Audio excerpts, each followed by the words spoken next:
amongst other things, I realized I forgot to fix it before the stream started. And that's my fault. Come on. There we go. Hi guys. How we doing?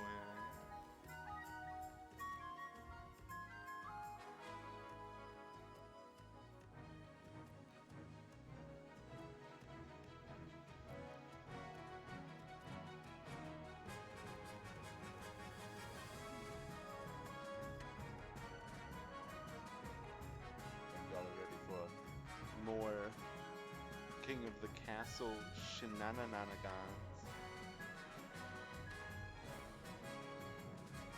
Will certainly be interesting. Man, I've been trying to do the automated at everybody in the Discord and it's not working. It is what it is, because last time it just sent late. This time, it's just not sending at all. So, I don't know what's happening there, but it is what it is, I guess. We'll go ahead and get the game going. Oh, look at Queen Carmen II. We'll go ahead and get it open, so then we can wait for some people to pop on in. I'll go to the King of the Castle Discord.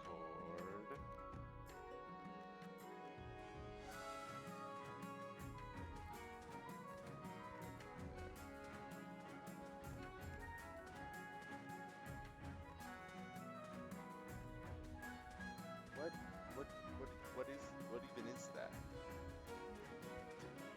It's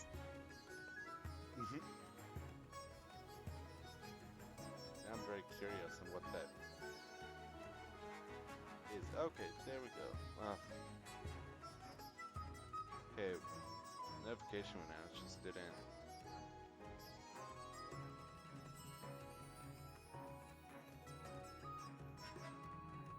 Didn't act, which is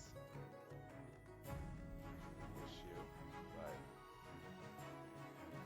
it is what it is, I guess. Oh, that's why I didn't allow it to be added. It's my own gosh darn fault.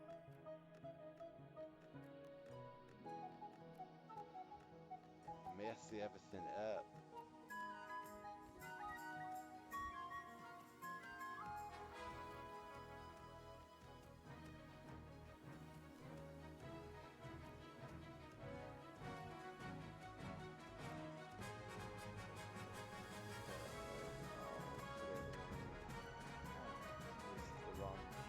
God, all my streams are always so scuffed.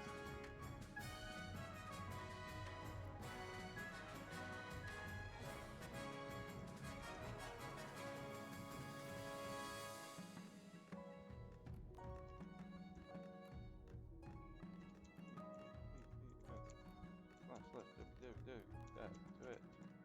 That TV /box.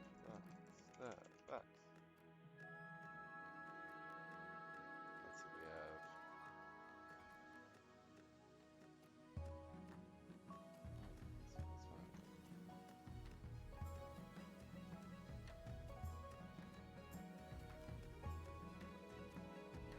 one. We love breaking everything.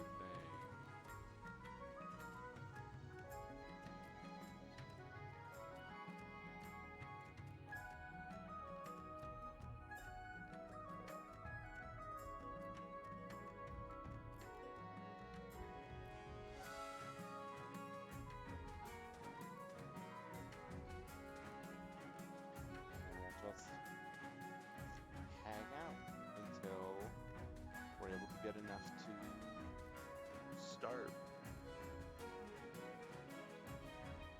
So how's everybody doing? How's your days been?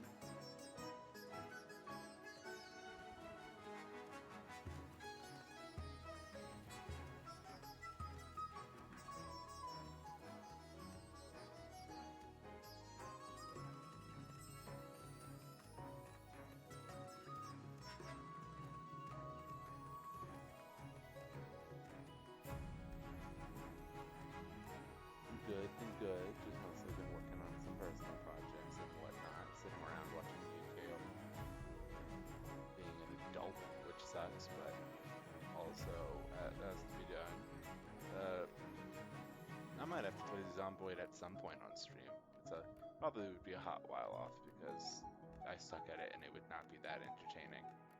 But we'll see, I guess. I mean, it depends on the game because sometimes I get lucky and I'm able to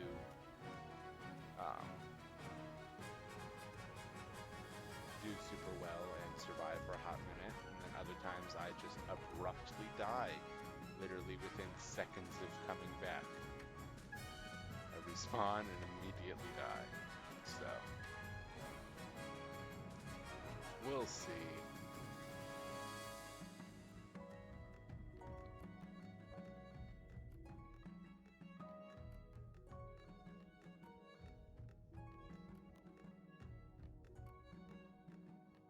Oh, I don't. So there are seasons because I've never made it past like 3-4 days. So it never really mattered to me because I died too much.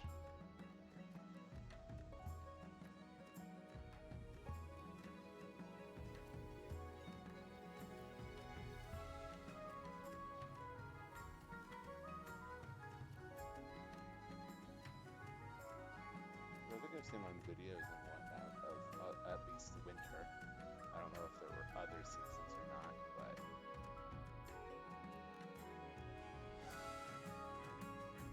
yeah, nice. Maybe someday I'll be good enough to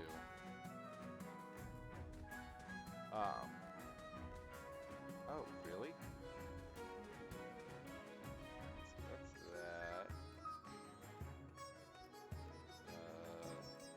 Is that any better? Because I don't think I can push it too far. Otherwise, I would start hitting the yellows in the volume, and then that means okay. Party. See if we can get people in here.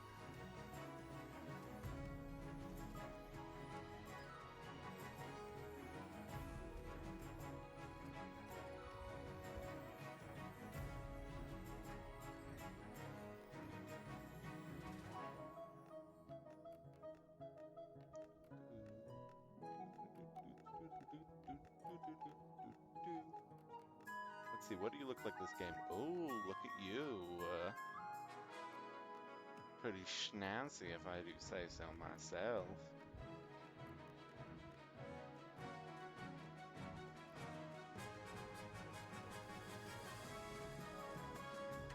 Hopefully we'll be able to get at least our other two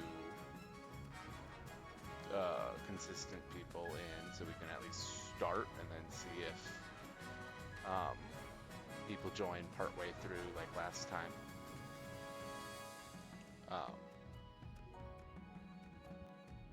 We'll see though, because if not, then I'll figure something out. Ha ha ha.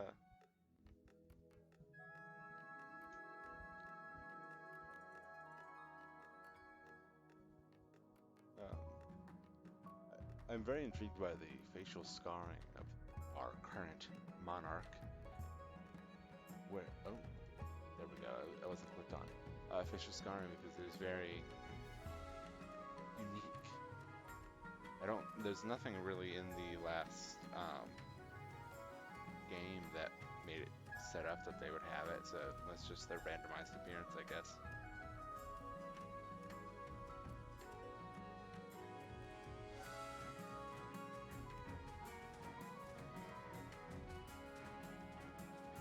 Oh, hi, Pufferfish Slayer.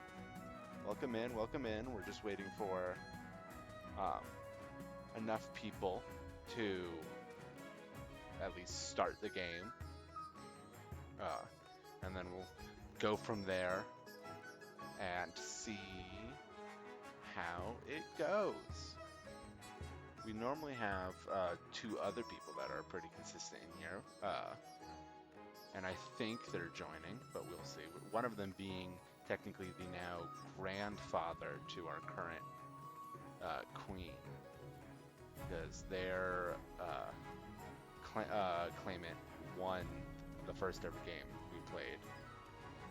And then in the second game, which is on, which I streamed, they did the loyalist scheme, and so the heir got to continue on.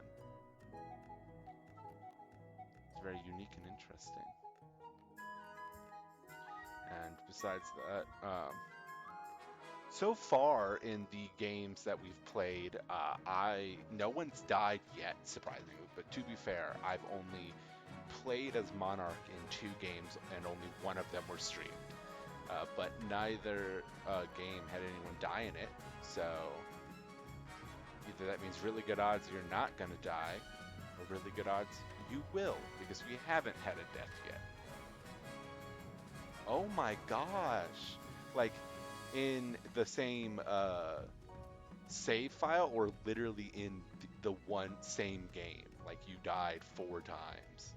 Because if it's the latter, geez, that is a lot of times to be that unlucky to die. Oh my gosh! Dang! Alright, well, hopefully we can keep on Pufferfish Slayer the first this entire time. We'll see, though. I can't guarantee anything, because there's some wild... We haven't really done much in this save file yet, because it's only the second game, so there's still a lot to be explored, so it is very possible.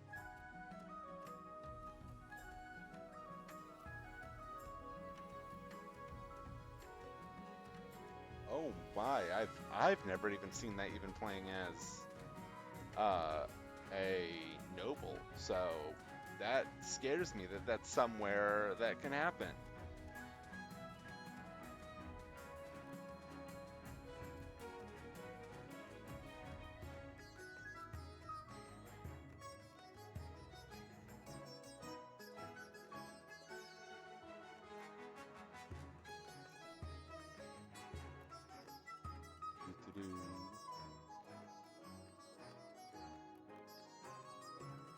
Yeah, I can imagine dying 4 times in the same game is absolutely crazy. One time, oh, okay, I was about to say, the one time when I was playing, I remember I died, like, I went from being the first to the third all in one event.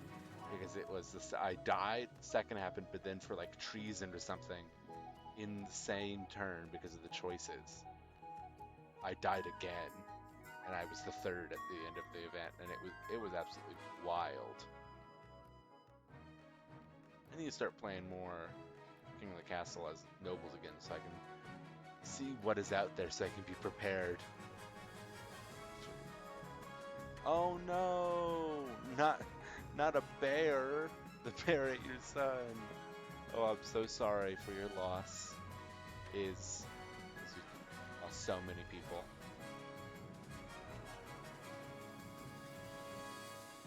I'm very intrigued to see what we end up with this time.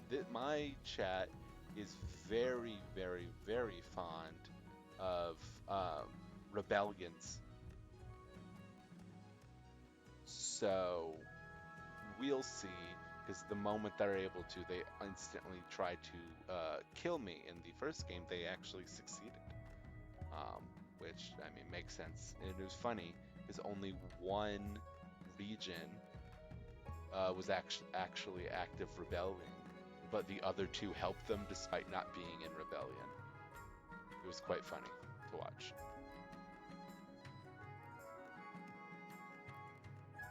No rebellions. I will not allow it. No rebellions in my kingdom. Any of those mentioning words will be found guilty of treason.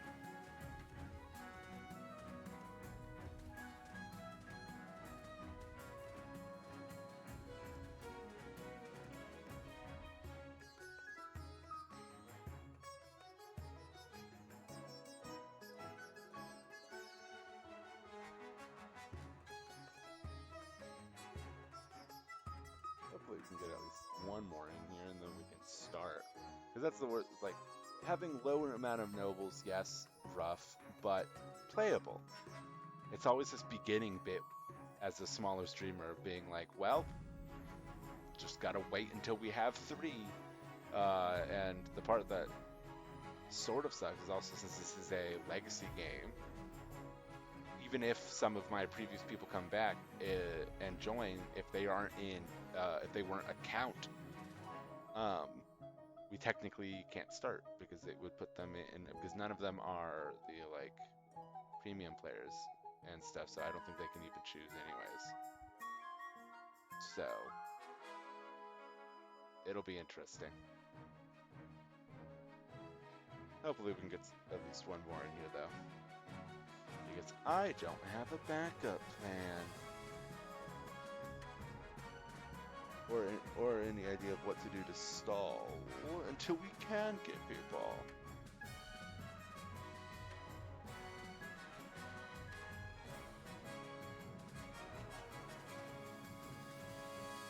Because I'm still very new and I've yet to master the art of talking to air with a stream delay. So there's a lot of awkward silences while I figure out what to do. Haha.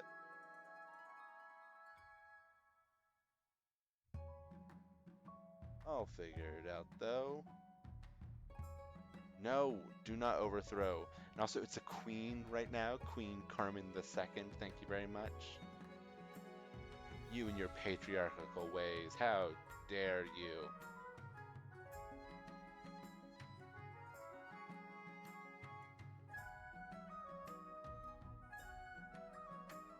There you go.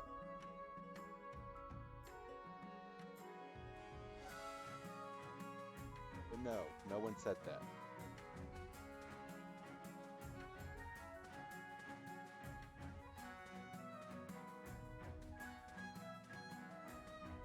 We will not be allowing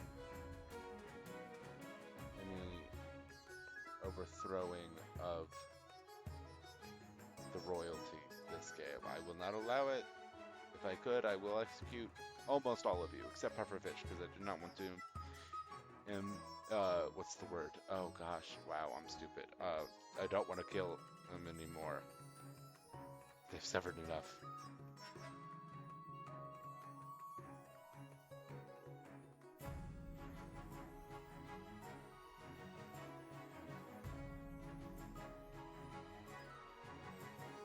Yes, yes. If I can help it, I will try to protect you.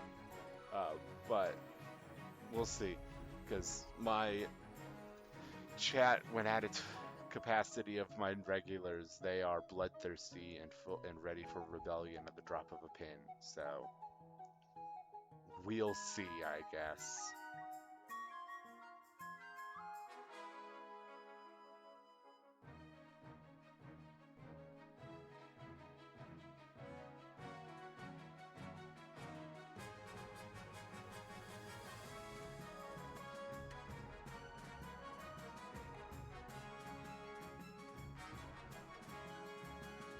Oh, hello, WR Bread. Oh, look at that. We got... Ooh, first of all, here's Pufferfish, and then also, look at you, party. All right, we have enough to be able to start up. So we're gonna probably hop into it now, so that way we can at least get going. Love that. We'll be playing as Queen Carmen II, because this is technically the 3rd game we're playing, but the first game I lost and the Grandees put their claimant on the throne. And then the Grandees did a loyalist scheme last game, so currently it's a Grandee on the throne, technically. We'll go ahead and get started. Alright, oof. Ooh, yikes. Wonderful. Nasty. Forgot how sensitive it is. Coronation. Hello, Vinny. Yes, you did. It was funny. You can obviously join whenever. But it was funny because I was spam messaging you because we were missing one, and then Bread showed up and uh, popped into the counts, so we were able to start actually playing rather than the waiting for enough. Uh, Your Majesty, it was an honor to serve your parent, but now it is time, your time to wear the crown. As is tradition, the council will determine what happens at your coronation. Let's get this over with. Shall we call the nobles in?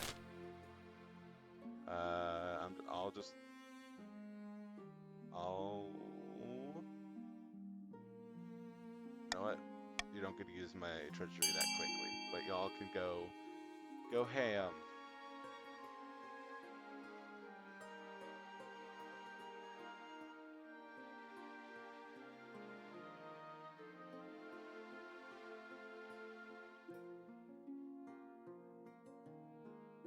It's all right.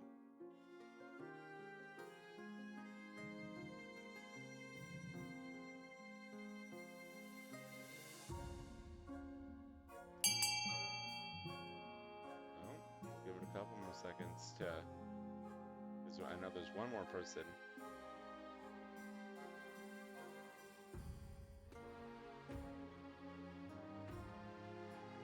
So give it a minute because I don't like being a tiebreaker this early on.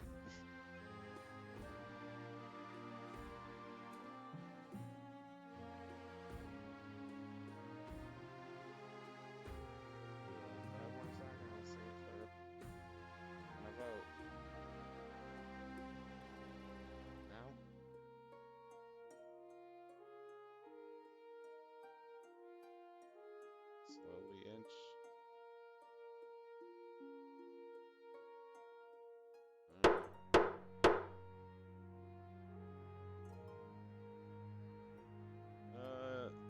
The river is always funny, so we'll go with river. Another queen. I don't know. It's decided. The queen will be thrown in the river. Let me get out, change out my nice robes, and I will pick you up and carry you to the Treadwater River, hurling you into the shallow water with a cheer. When you climb back on the bank, soaking wet, the Chancellor steps forward and places the crown upon your head. Is it your imagination, or some of the nobles' stifling giggles? Council introduction. Now that you're queen, your first duty is to meet with the Council of Nobles. Introduce yourself to the counts. An honor to make your acquaintance, Your Grace. I was dismayed to hear of your parents' passing. Hello, Count, W.R. Bread.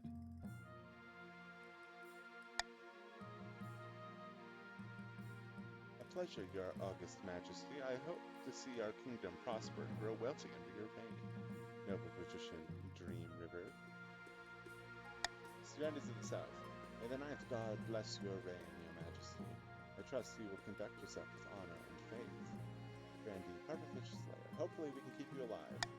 That the introductions are done. Council Hall immediately fills with raised voices as the nobles argue. Is this what your parent fought so hard for? And the path to victory. Your Majesty, you have some big boots to fill, and with your parent on the picture, the nobles will be looking for any opportunity to replace you. When you die, how do you hope the kingdom will remember you? My stability's already pretty high.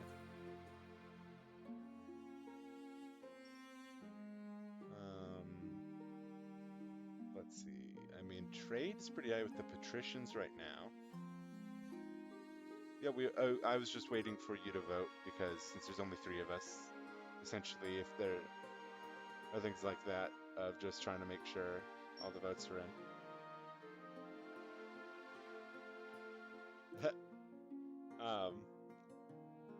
You're good. When you die, how do you have to remember you? I think I'll go with stability and an admirable aim. Just over the next few years, you focus on improving the kingdom's stability as much as possible. Once you have an heir, I will return to discuss how your ambitions go. Good luck to you.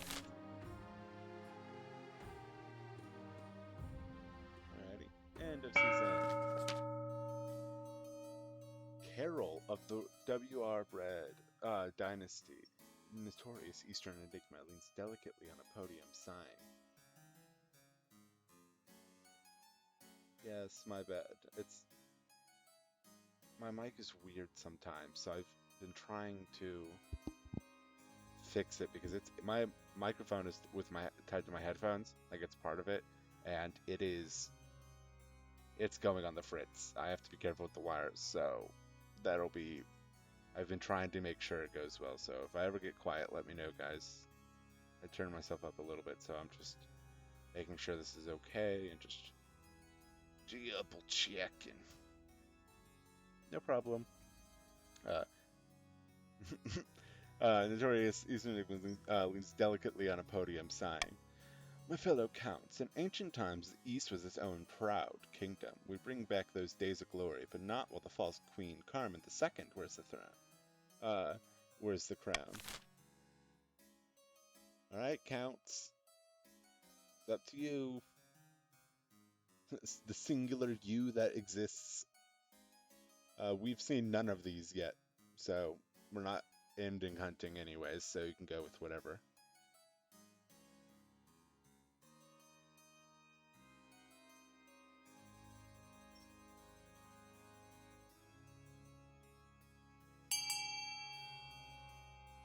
All right. Ooh, possession. Lower own defiance. Interesting. The counts plan to summon a demon to possess the queen. Uh, it wasn't a vote for you, Dream. Uh, putting her totally under their control. First, they must lull the queen into a false sense of security. To advance their scheme, the counts must lower the defiance to 4 or less in 2 seasons. The grandees. Fabian of the Pufferfish Slayer lineage, powerful former priest, stands bathed in sunlight, ranting in a fury. A false pretender occupies the throne while my claim is ignored. Grandees of the South, this is a stain on our honor. We must not allow it to go unanswered. I know, Fabian looks so cool. No, literally, my first thought was like, all right, Fabian. Fabian, I would not be opposed to letting you have the throne.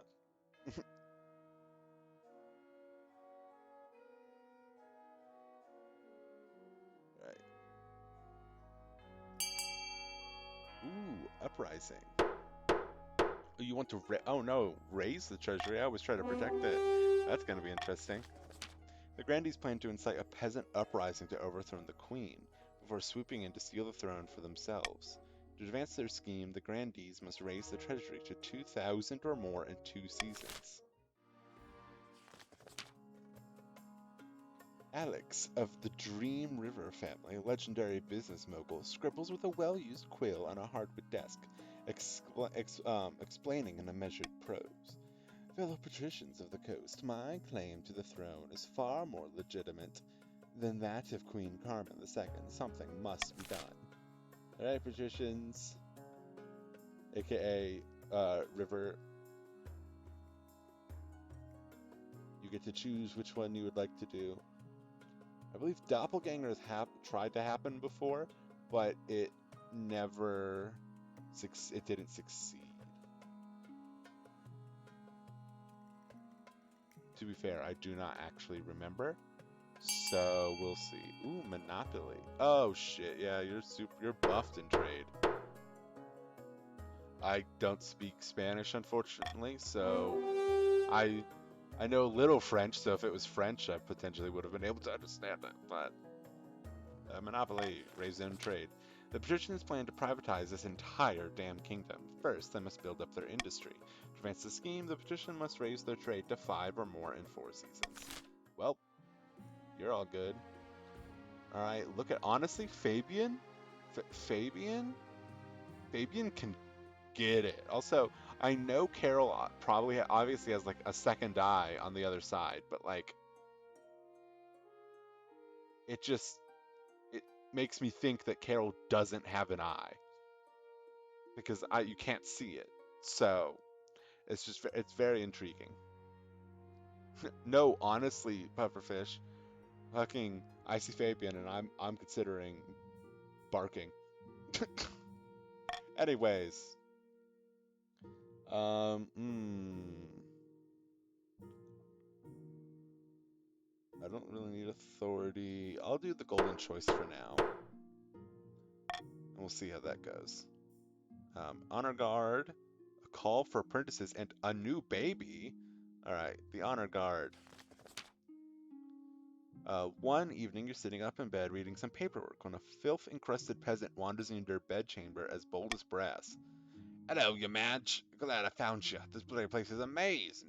Mind if I take a seat? Who are you? Oh, me? Name's Ralph, Ralph, your Madge. Pleased to meet you. Listen, I got a blood great idea. What if we tied a bunch of birds to a knot? I reckon you could field some aerial troops and totally dominate the battlefield. Before Ralph can explain further, your marshal bursts into the bedchamber, sword drawn. Your Majesty, I'm sorry I didn't come sooner. I have no idea where the palace watch are. Do you want me to kill this intruder? No, I want to hold a vote on his proposal. Whatever you say, Your Majesty. She goes and gathers up your council, who trickle into the hall in their pajamas, rubbing their eyes from sleep. They don't look particularly pleased to be woken up.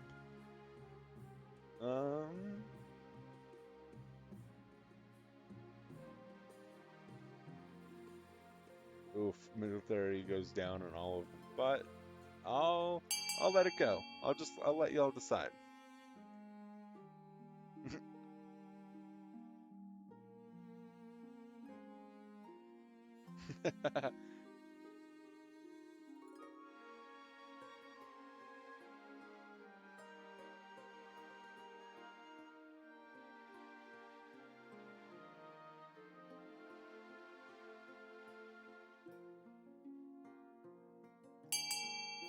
Oof.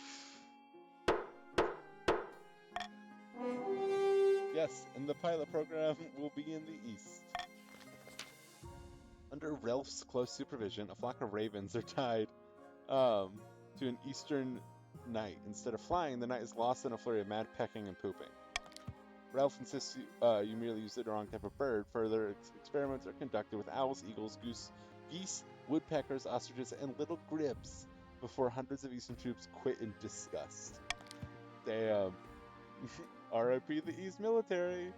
Needless to say, the whole thing is an embarrassing failure. Your Majesty, the peasants had been a maniac with a crossbow. I dread to think what could have happened. If one thing's clear from this mess is that we need an honor guard who can actually keep you safe, not like the pathetic watch. And carefully, Your Majesty, these guards' loyalties will be divided between you and their region. Of course, you can just hire foreign mercenaries that'd be loyal to coin above all. Tell me about the Eastern Knights. The Order of the Drowned Rose are highly respectable. They understand palace etiquette. It's been years since they fought an actual battle. They mostly write poems these days. Tell me about the Coastal Gladiators. Hey, yo. A gang of low-born crooks who've turned themselves into celebrities through their skill at chopping other people to bits. They're vain and selfish. The battle's skill is undeniable. Do you trust them?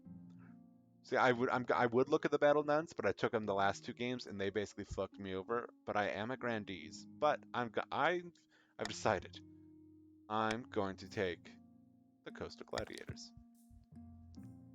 I will make the arrangements at once. The gladiators arrive a few weeks later.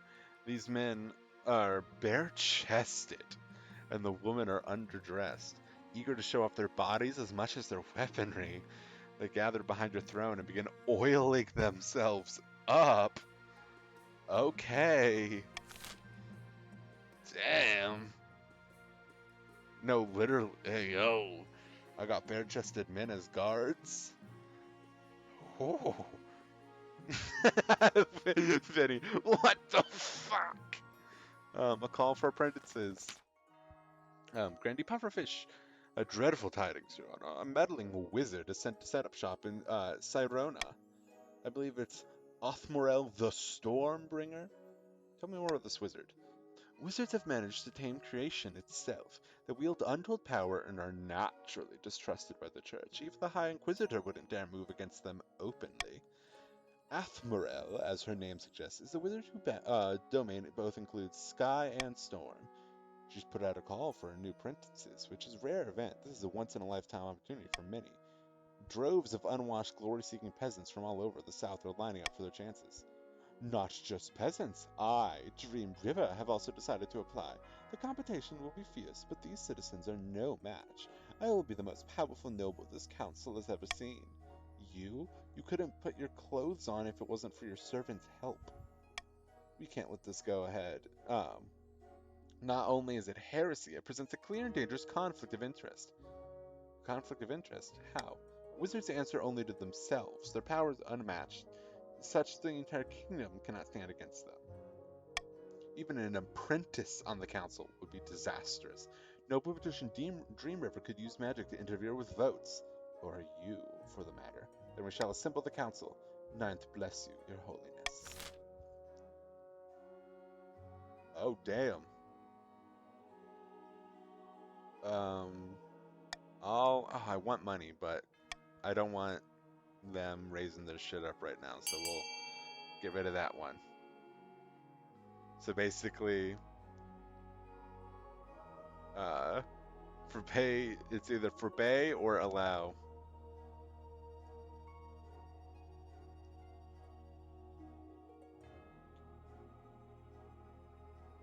This will be very interesting for sure.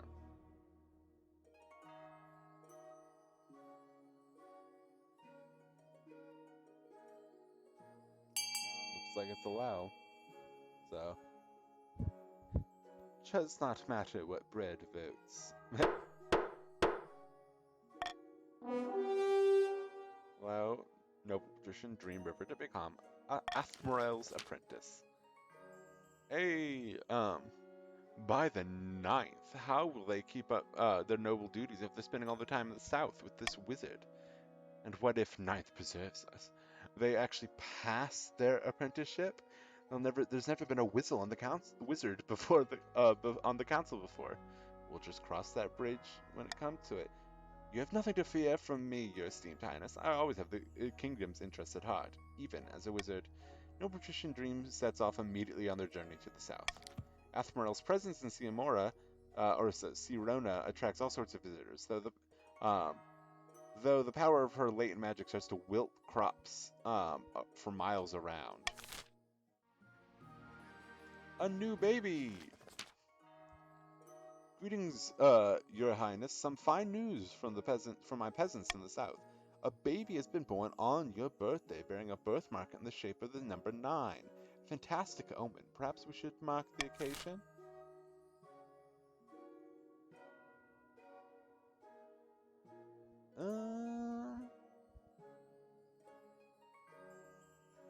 If you guys do just the normal one, you get some extra money.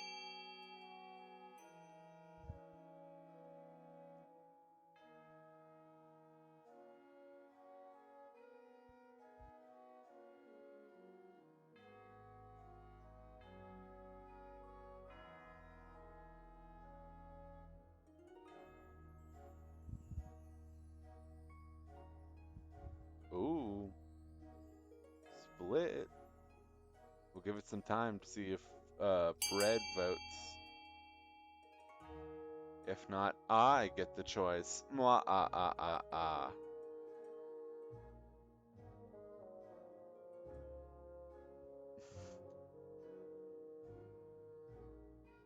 Send the Inquisition.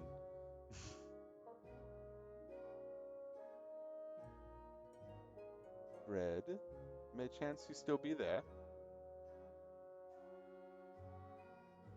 Doesn't look like he's in the chatter, so I'm just gonna continue on, because it doesn't seem he's here anymore. So, Sag, but, yeah, I'll give it a second to see if he responds to that, but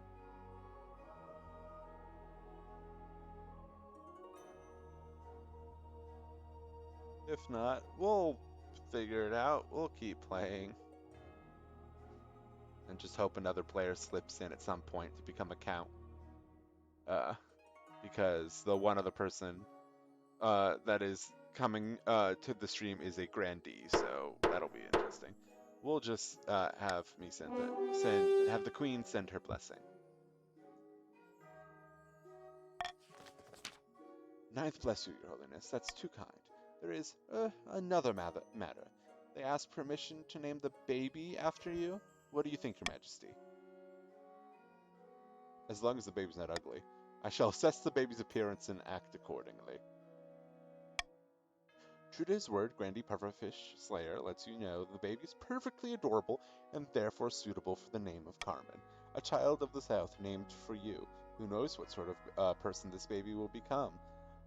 High Hope of Asgard. You can join in if you want. We did just lose our count, so we currently have 2 nobles with us. Um, let's see, did you get added to the list? Oh, well, you're a patrician. This will be interesting. Uh, the counts currently have nobody. Thanks for coming in. We shall see how this goes. Currently, the patricians are trying to raise their own trade to 5 more. Currently, they're at 10, so you're pretty set. Can only hope you're around to see it. Alright. That is all of the events for this season, so we will end that. Okay, auction time! If you have not done an auction before, even though I believe most of you have, you do exclamation point fund, followed by the letter of the one you would like to fund, followed by the amount of money you would like to fund. And I will give it a second to make sure stream at least somewhat catches up, and then I'll hit start because this is the one that ends abruptly. I don't get to decide when it ends. And go for it! Just as a reminder, I don't think most of this really matters right now, but counts, you're not here, but you're trying to lower your defiance. Grandees are trying to raise my treasury, and patricians are trying to raise their trade, but technically they're at max, so they are perfectly fine right now. And dang! River out the gate with a lot of muns.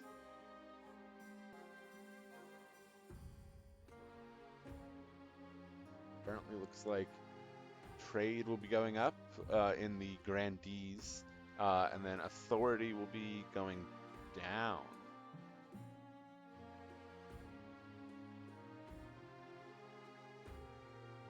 Yes, it's perfect. But funny enough, I believe a Grand Bazaar has been built before, so I think it's probably like 1 cent donation to it. Yes, so authority went down, and trade in the South has gone up. Food riots, arms shortage, and finding a spouse. We'll do finding a spouse first. Your Majesty, it is important you find a spouse sooner rather than later. I'll take the liberty of finding eligible candidates. What is it you prefer, men, women, or do you not mind? Any.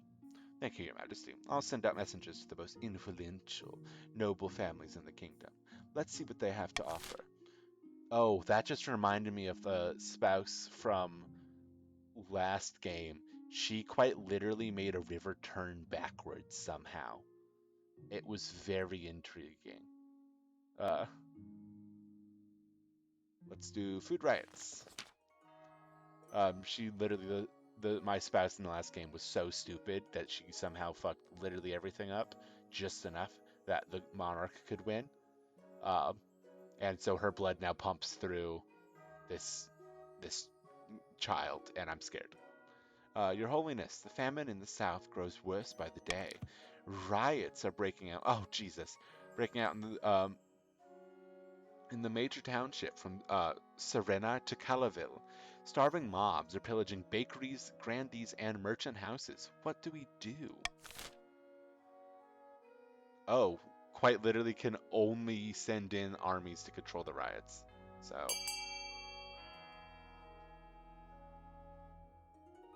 have fun with that. Oh, thank you for the follow, Hope of Asgard. We play King of the Castle every Wednesday, I say, as if this is not my first Wednesday to start that new schedule. But yes, so if you enjoyed this game, you can come back on Wednesdays.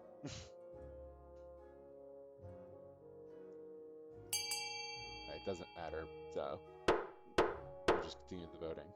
Yes, Minecraft. We have Minecraft Monday, King of the Castle Wednesdays, and Variety Fridays. I play some sort of Minecraft, most likely modded on Mondays. Obviously, King of the Castle on Wednesdays, and then Fridays, basically whatever we're gonna play. And Fridays for the upcoming future is the vampire game. So, I'll always try to be playing King of the Castle starting at 7:30 my time, which is Central. Um, so I'll be always trying to play that as often as I can. So you're always welcome back. We always need more consistent people. Send in an army. Uh, Grim-faced Southern soldiers break up the riots in brutal fashion, driving the starving peasants away and leaving dozens dead. Barricades are set up on a major thoroughfares. Martial law has effectively been declared, and your trade now went up as well. This does help restore some order to the south, but it does nothing to alleviate the famine, which worsens by the day. Peasants are resorting to eating grass and stripping bark from the trees. Yikes, that don't sound good. Arms shortage. Do you think they mean like literal arms or like, oh hello bread? I wonder if that's your skull. Your Grace, the situation is in the east is dire. Our peasant levies have suffered dreadfully in the past few seasons and are refusing to serve in any future military action. I'm worried for the safety of my fellow counts. We must bolster our dwindling forces in the east.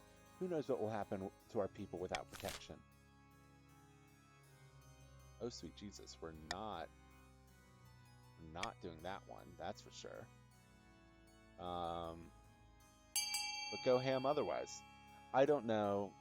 Bread, I guess, apparated into the ether. Or maybe I accidentally used them for a sandwich, who knows? One of the options.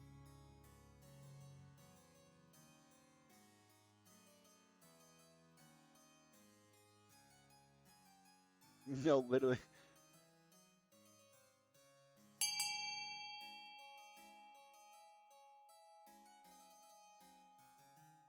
Looks like we're pretty agreed, but I'll give it a second for anyone else to vote as well.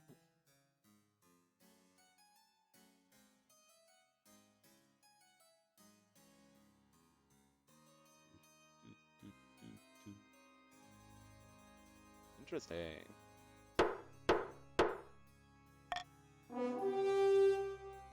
Force farmers to join the Eastern military. Pressing peasants into military service is a tradition dating back hundreds of years. It alleviates the arms shortage in the East and hopefully doesn't create another. Alright, that's all the events. Oh, hidden in the labyrinth beneath an eastern castle, a pair of counts meet to speak on their schemes against the queen. The last time I petitioned Queen Carmen II, she gave me this dreadfully suspicious look. All the other counts are talking about the crown really has it in for us right now. Blood and stars, we must claw our way back into her good graces. The count aims to lower the defiance to 4 or less. Ooh, somewhere in the vast southern hills is a forgotten pilgrimage site. Once it housed the saint's bones, now it plays host to a secret night meeting of grandees. It's not enough. The peasants couldn't care less about the queen or her hoarded wealth. How about we continue to incite an uprising in this climate? We must start by ensuring the queen actually has some wealth to flaunt. A shame the queen seems determined to be destitute. Perhaps she just is really bad with money. The grandees aim to raise the treasury to 2,000 or more.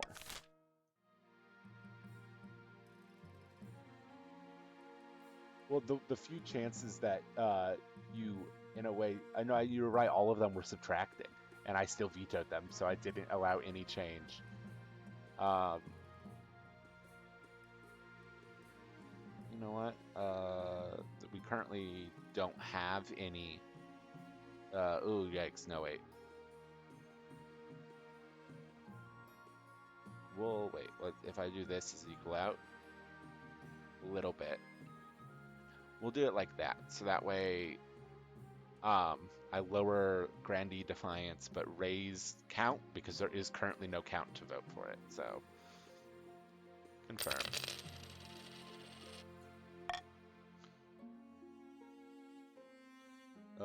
Counterfeit currency, inappropriate magic, and eligible options. Let's start with the spouse. Yes, of course. I found 3 potential matches for you, 1 eligible young candidate for each of the kingdom's 3 regions. Choose wisely. You'll be securing a powerful alliance. Yes, yes, I know. Transfer leads you to Great Hall, where they arrange 3 portraits on easels. For now, each is covered by cloth. All right, let's see the eligible candidates. They whisk away the cloth from the first portrait. This is Valentin, the eldest heir of the W Eastern Bread Dynasty. Apparently, they had a hell of a time getting him to smile for this portrait. Oh, you're all good. Hopefully, you can come back. But I understand the storm's absolutely decimating Wi-Fi. They have a laboratory installed in their castle and spend most of their time there conducting bizarre experiments. Half of the East are in love with them, apparently, and the other half hate them. Don't see what all the fuss is about, apparently. Oh my god. From the coast, we have Rhoda, the wealthy heiress to the noble patrician Hope of Asgard's estate. I mean, just look at her. She's gorgeous, and apparently she's got a silver tongue, too. Her interests are the typical of coast money, money, money, and making more of it. But to her credit, she gives a lot of it to charity. I like the sound of her. And finally, from the south, Rudolfo, the eldest son of the pufferfish lineage. He's reputed to have an ego the size of the sun, but there's nothing wrong with confidence, right? Like many in the south, he claims to put his faith in the ninth god above all other worldly concerns, and he's got grand plans by all accounts. He wants to change the world. Don't like the look of him. What do you think? Of course, by picking up a candidate, you'll anger the other regions, but you'll gain a lifelong alliance. I've made my decision. Rhoda of the coast. Excellent, I'll make the arrangements. I mean, have you seen her? She looks nice. Counterfeit currency.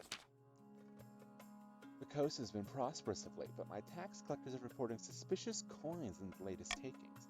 The whole region is awash with fake money. The council needs to act. Oh, sweet Jesus.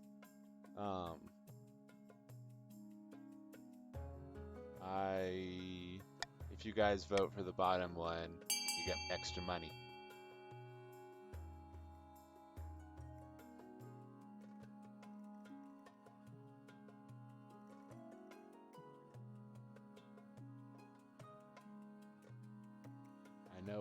I know a lot of you like your money, money, money. Oh my. Oh. Got a split right now, so I'll leave it. Thank you. Thank you, Hope.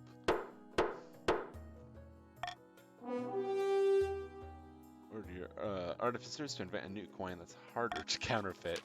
After weeks of experimenting, the new coin is invented. It has a special pattern of ridges along the rim that make it nearly impossible to counterfeit.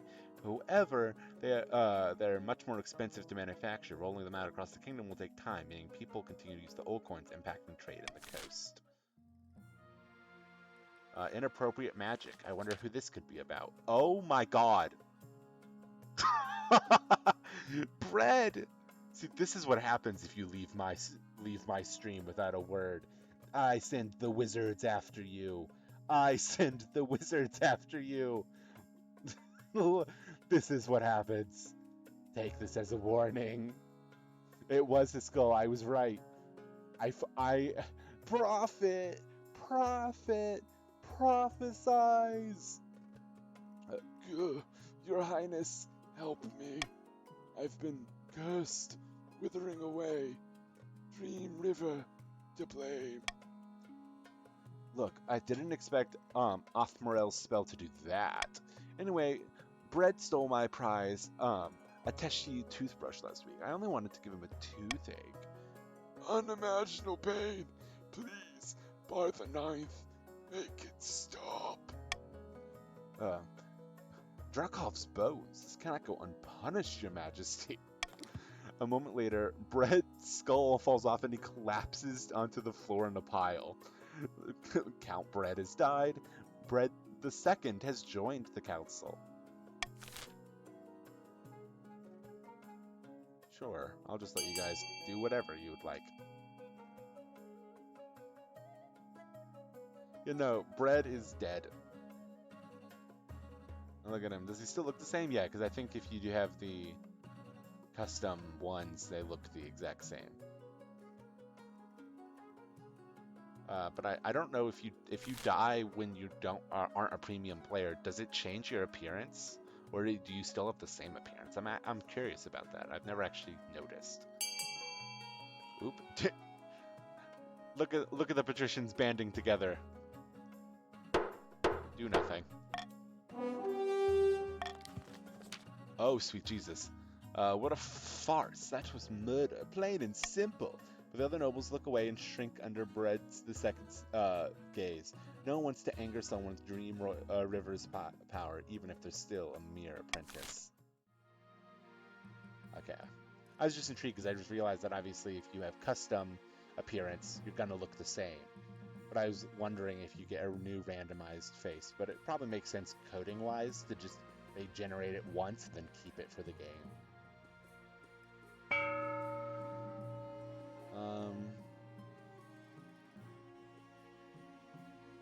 It's voting, clicking through the lines, reverse. I'll take the stability one. Rebellion report. On the verge of rebellion. Oh, Jesus. Oh, and uh-oh. I gotta be careful with the grandees. Y'all are a little too close.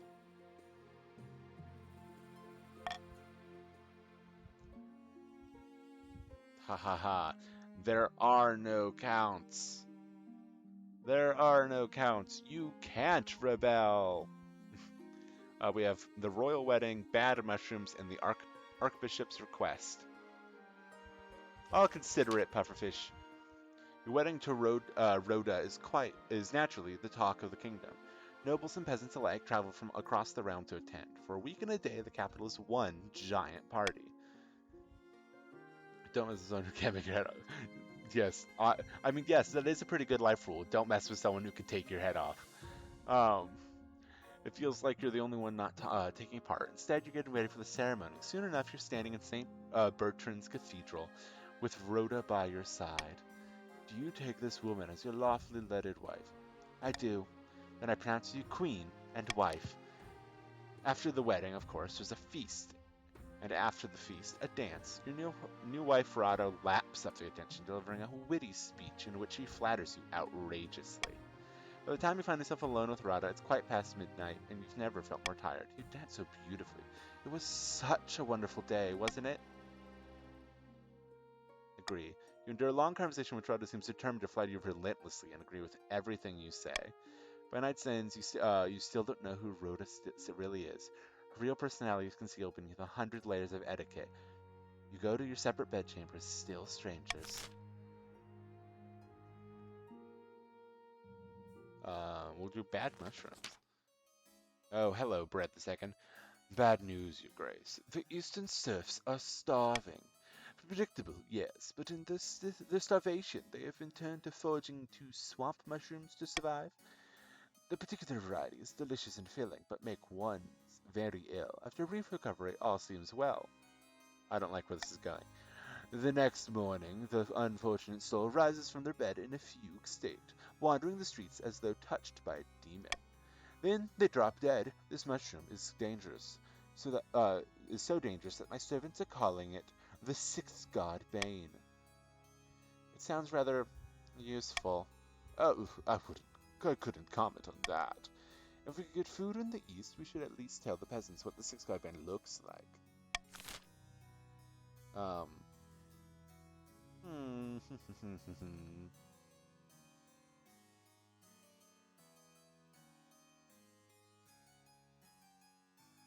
We'll go with...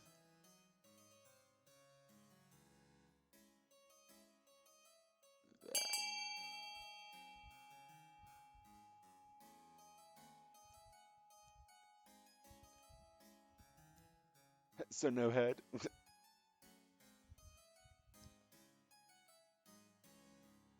No, it seems Bread unfortunately got no head.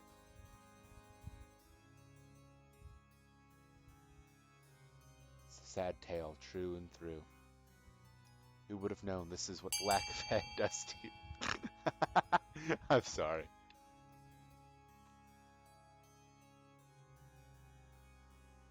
I figured you guys would like some more money. And I'd do it again!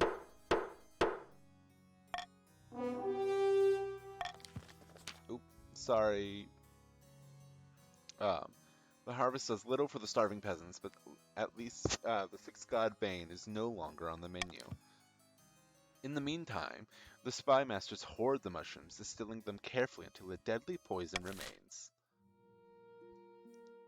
Archbishop's request. Your Majesty, I wish to speak with you about the situation in the East. The counts have long been a matter of suspicion for those of us in the church, but now idolatry and devil-worshipping are commonplace among the whole region. Allow me to send some of my best missionaries to the East. It's for the good of the kingdom. You have my express permission. Wonderful, I'll make the preparations right away. Oh, yikes. Oh, Jesus! The other regions are less thrilled that you did not consult the council about the Archbishop's request, but it does not stop the mission from going ahead as planned. Your stable and prosperous kingdom gives weight to the missionary's word. How else could the kingdom be doing so well, if not blessed by the ninth god himself? Oh, their faith is now raised from 0. It turned out to be rip-roaring success. Trust in the clergy is high, and so eastern peasants convert into droves, whole cities at a time. Oh, we're a little close to the 2,000 for my liking. The Archbishop is more than pleased. He even diverts some of the new Eastern tithe to you as thanks, topping up the treasury. I need to lower both y'all's defiance. I mean, technically, the counts don't really matter right now, but the fact that if anyone comes in and joins his account, they can immediately rebel. In season. Oh dear. In a dingy seaside tavern, 2 patricians of the coast meet to plot their latest scheme. The coast's economy has never been better. We're making more money than I know what to do with. Money breeds money. I've made a series of investments to improve our profit even more. But what do we do with all the rest of this gold? Time to start buying things, of course. Land, roads, bridges will buy up the whole kingdom, piece by piece. But first, the queen must be in desperate need of our gold. Ah, they need to lower my treasury. It's a combat right now. Interesting. And then rebellion report. Ah. You're good. It's only 1 versus 2. You should be fine. A late night visit, a petitioner from afar, and a helping hand. We'll start with late night visit. One evening, you're sorting through a paperwork in office when noble patrician Hope of Asgard appears at the door, swaying slightly and stinking of booze. Your Majesty, so sorry to speak to you in this condition. Ninth God above. You're drunk. Let me get you a glass of water. Glass of whiskey, did you say? Don't mind if I do. Anyway, I just need to tell you, if the Archbishop asks about what happened to his hat, tell him I'll pay for a new one. I was desperate, and the privy was occupied. I stumbled away, knocking over a priceless vase. You make a mental note to charge them for the damage. It's surely not a coincidence that the Archbishop arrives at your throne room the next day looking even grumpier than usual, and hatless. Oh, hello. Your Majesty, there is a plague afflicting this kingdom, a curse more powerful than any wizard could cast. I speak, of course, of alcohol. People are spending their evenings in alehouses rather than in prayer. We must ban this vile vice.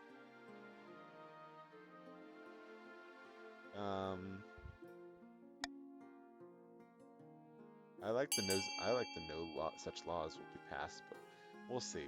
Because I mean, who wants? Yeah, exactly. His hat's ridiculous. He looks better without the hat.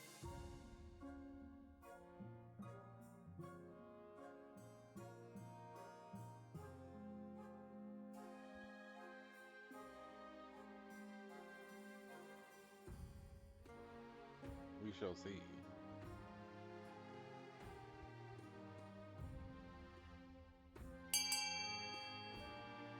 Oh, I'll give a minute to let the other two vote.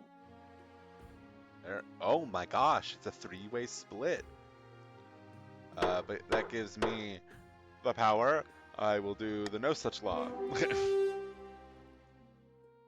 No such law will be passed. The ninth god will judge this council, for it condemns so many of his worshippers to temptation. Does that mean he just doesn't have a hat now? Interesting. A petitioner from afar. Your Majesty, there's a petitioner here for you today. We're not exactly sure where she's from. I assume you have good reason for letting her in? You'll see soon enough, Your Majesty. Oh, hello. Greetings, Your Majesty. My name is Ored. I have a proposition for you. Who are you, exactly? I am but a humble ship captain, once of great renown, but that was a different time. Ored, where are you from? Distant shores, Your Majesty. I prefer to keep my exact origin a secret. So not a pirate, then? No, Your Majesty. Never would I consent to the thought. Tell me more about this proposition. 3 ships are docked in the harbor to the west. Their holds are packed to the gills with muskets and gunpowder. They each boast a full battery of cannons. They're all yours in return for a small favor. And what is this favor? I only wish to stay in this kingdom with your blessing and protection. I could show your soldiers how to use weapons, of course, to avoid any accidents. Alright, what did you do? I don't know what you mean, Your Majesty. I simply wish to keep my dealings private. You will forgive me, I hope. Not this one. You're not taking her prisoner. She's pretty hot. I am married, of course, to a already very stunning woman, but she is very hot.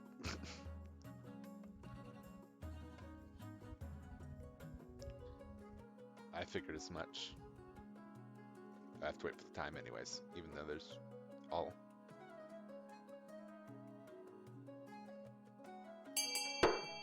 Voting is closed. Provide safe harbor for Ored in exchange for muskets.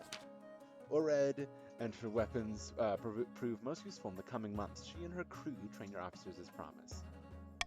Ored demonstrates her functionality her functioneering at Metal Breastplate at 500 yards. The council clearly made the right decision. I thought so, because a lot of the times the ones that are like named and have a very special looking one, I thought you can marry, because I know you can marry the like fish prince. That's the only one I knew that wasn't the generated via the game. So interesting to know that she's another one. A helping hand. Rhoda. Carmen, I had something I want to ask of you. What can I do for you? As you sure know, I run a very successful Jugglers Guild back home on the coast. Ooh, interesting. I think I've seen in the server a lot about the people wanting to be able to marry council members, so I don't know if you can, but also I haven't done that deep of a dive into what this game fully contains. So maybe you could marry her, but not the other ones, but we'll see. I don't think so, but it's possible. In the future, there's talk about it, and it seems a little iffy on if they're going to do it or not, but they're not outright denying it. But the current laws are a little restricted for my trade. Lots of tariffs and regulations. You know how it is. I was hoping you could push for some changes in the council, eliminate some of the important import duties on Ayateshi jewels, perhaps. You want me to give the coast preferential treatment? I think it's only fair. The other regions just can't compete with us in the jewelry trade anyway. Fine, I'll assemble the council. Ah, marvelous. I'll see you there. Fuck.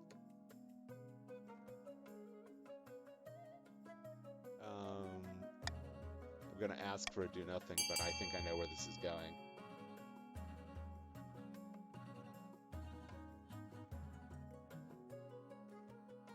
Ooh, interesting. The thing is, eventually as we play more and more of these games, I'll probably have a air quote path I go down for stuff, but we'll see, because this is only my 3rd game I've ever played as a Monarch. And I will say, I do like just playing in the same world, because it is fun. Thank you, Pufferfish, for following. You're always welcome back, obviously. Alright, that's everybody. Gosh darn it. Voting to edit 2. Oh yeah, because I did my Monarchs vote. Ha ha ha. Ha ha ha. Ha ha ha. Do nothing. When Rada doesn't get which one, she leans over to whisper in your ear. Thank you for trying. I'll admit defeat on this one. For now. And I believe that's all of them. Ugh, we're teetering on this. I'm keeping that balanced. Alright, auction time, so I'll give it a minute to have the stream catch up as I just continue to talk. Obviously, as last time, exclamation point fund, followed by the letter of the one you'd like to fund, followed by the amount you'd like to fund. And it looks like there's quite a few options this time. Very interesting. Alrighty, and I shall start it now. I am very intrigued to see what you guys will do with this one.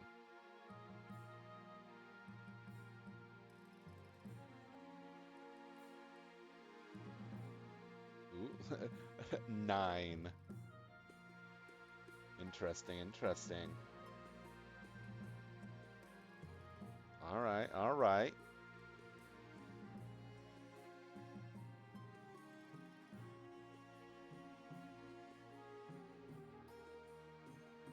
Ooh, B. Let's see. Okay, stability. I see.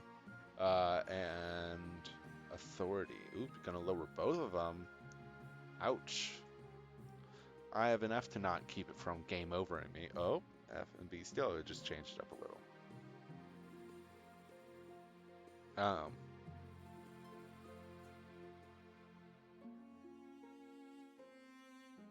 And there it is. It looks like F and B will be built, so both my stability and authority were lowered by 1. Plugin report. Yes. No one's rebelling yet. I can't tell what that says. About your heir and a private exchange. We'll do the about your heir. Your marriage to Rhoda is not what you hoped. She seldom sleeps in your bed, and over breakfast you exchange only a few frosty words before she departs to a board meeting. The last thing in your mind is producing an heir. The needs of the kingdom must prevail. Congratulations are in order. The royal wedding was a magnificent affair. Something's still missing. You need an heir. You need someone young whose loyalties are assured. A child of your own would do the trick, even if they're a bastard, or the youngest of your many cousins. My wife and I will have a child together. The traditional method. No one will object to that. I can arrange for you to take a month off from ruling so you can get down to business. A private exchange. Oh, the Kurth captain that you allowed to stay in the capital, the one who traded these weapons, she has been the cause of some of concern. Nobles have complained that she has been rude and confrontational. She does not know royal etiquette after all. Worse, some suspect her of being a Kurth spy. Very well, I'll have a word. You find Oria pacing the halls, far from her assigned chambers. Can I help you? Kurth bounty hunters landed on the coast not too long ago. I see where you're going with this. Exactly, they're looking for me. Do not expect them to come here. Clearly, I was wrong. Tell me what you did, and I might help you. My crimes was a crime of thought. I dared to disagree with the other senators on a matter of great importance. So you're a senator of Kurth? I was. Once. Now I am nothing. I could remove the hunters and ban others from coming, and do it. Please.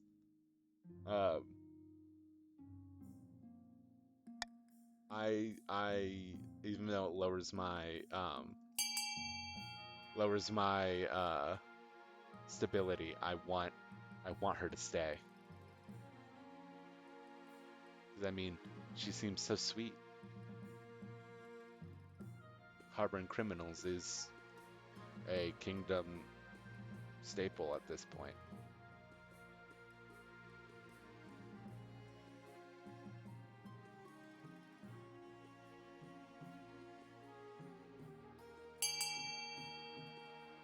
Nice, nice. We'll just give it a second to let everybody vote. Nice. Voting is closed. Ban Kurth citizens from entering the country. Keep it stable, and then their trade is now lowered. The vote succeeds, and the Kurth are now banished from entering the country under any circumstances. The bounty hunters are swiftly expelled. Ord is grateful for your assistance, though your chancellor warns of Kurth's inevitable response. Sorry, bestie. And then, okay, about face, that's what it says. But Your Majesty, the new anti-counterfeiting coins are almost ready to roll out on the coast. We have an issue, however. The common folk now associate your face with the old valueless coins. Perhaps we should replace your image with something else? If we must. Sorry, Majesty, but it's for the best. Not to worry, Your August Majesty. I know who could shoulder the burden. Why don't you put Alex's face on the coin? I know we've had our differences, but Alex is a notable public figure in the coast. Oh, sweet Jesus. Okay, no, I really want it to be the treasurer's face, but that will give the patricians what they want.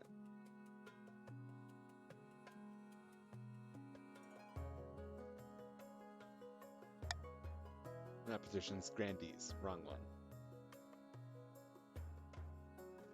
I would like the generic image of a majestic lion, if possible. Yeah, I said the wrong one, my bad.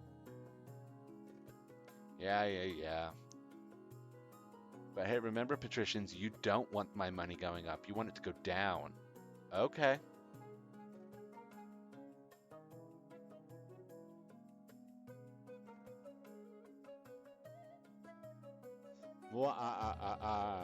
Yes. Tied at 2. Tied at 2.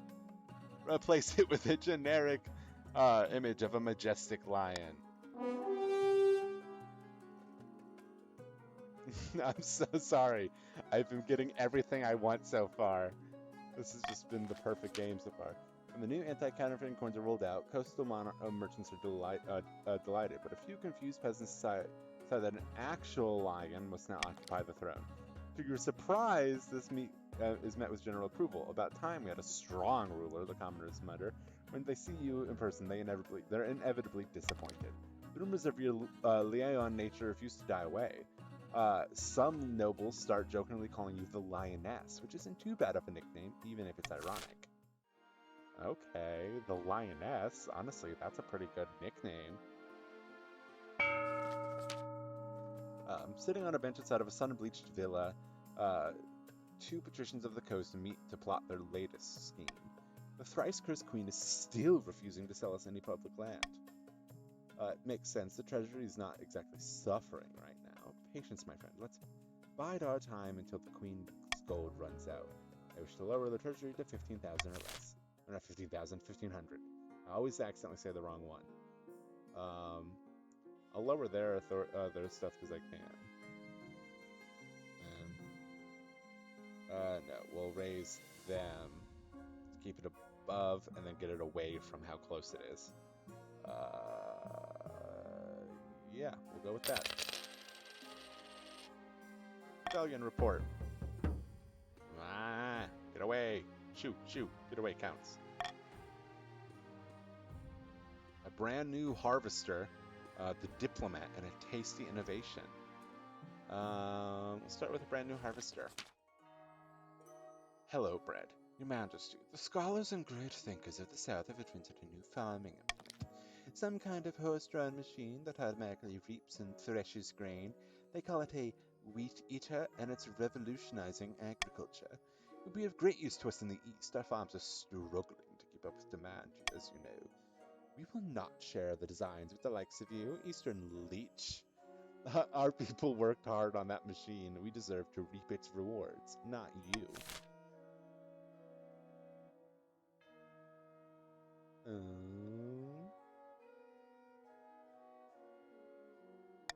We'll do that one because I want to try to keep that where it is. The other ones are fine. No, literally, spray bottle.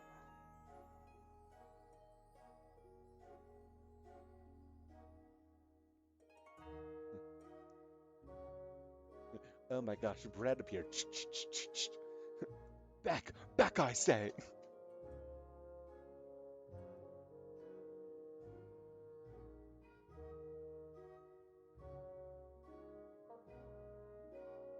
I see. I'll just let a moment pass so that way everybody can get a vote in. The stream delay is one hell of a bitch.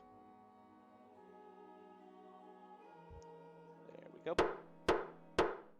Obviously, in the future, whenever I hopefully have tons of people playing, uh, it'll just go to whenever time runs out. But Force of Granny needs to distribute the design. It's tyranny, I tell you. You're punishing innovation and shackling the free market. It won't like, it won't work like that or whatever. In fact, the market doesn't mind much. The machines go a long way to improving agriculture in other regions, making your kingdom more prosperous as a whole. A tasty innovation. I don't mean to exaggerate, your esteemed highness, but I believe I have pioneered the most incredible invention in the history of mankind. I was hosting a small party playing some cards with old friends. I called for a servant to bring me something to eat that was both tasty and convenient, as my hands were occupied. What my servant brought me that evening will change the world forever, your august majesty. Sounds like your servant invented it. Indeed, and he's my employee, so I own the idea. It's only fair. Behold! They hold in there atop the plate. There are 2 slices of bread with a piece of meat wedged between them. It allows the hungry noble to consume 2 slices of bread plus meat all at once, saving valuable time. Meanwhile, the bread serves as an impregnable barrier, preventing one's hands from becoming besmirched by meaty juices. Breathtaking. Naturally, since this is my invention, I propose we name it after me. In a few years, I expect everyone to be enjoying a nice dream river for lunch. But naturally, this innovation cannot be made available for free. Every time a dream river is consumed, I expect a small royalty payment. I know, we might have to ban it completely.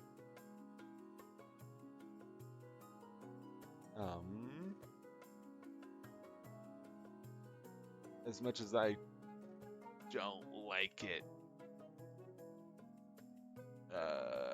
you know what? I'll do that. I think I know what's gonna happen here, but if there was an option to just fully straight up just say no, I feel like we'd be going with that right now.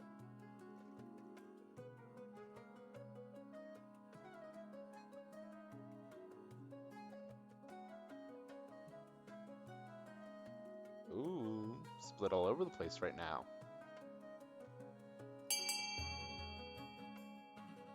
We'll see what the final choice is.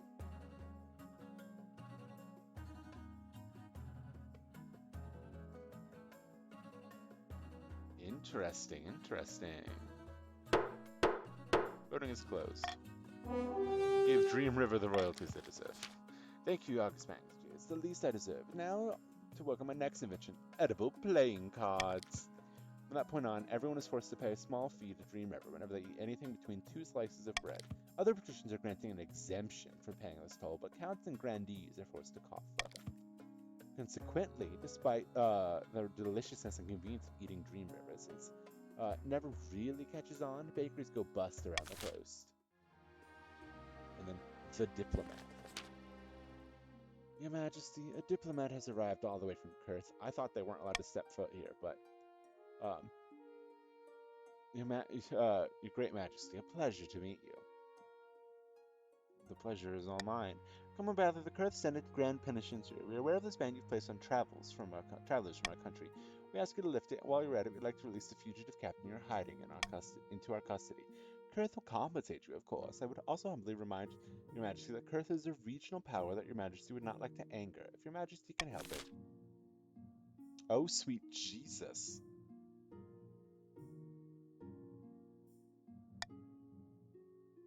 I'm gonna do lift the ban but keep worried, but we'll see what y'all decide for. Because that's a lot of money. Yeah, I thought the patricians would probably not patrician grandee. My brain keeps breaking. I thought the grandees would want that one, but we'll see because there's only the one of you. Oh,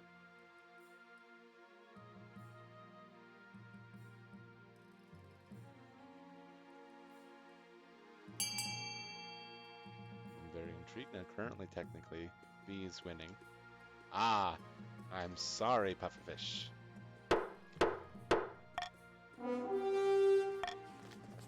You hope that a turn measure will appease the diplomat. The pleasant face decide quickly when it becomes clear Ori will not be going through. They warn you the reaction from Kurth will be swift. A few nobles condemn you for your attachment to Orid, but both lamenting the forsaken coin and fearing the promised retribution. Oh, Jesus.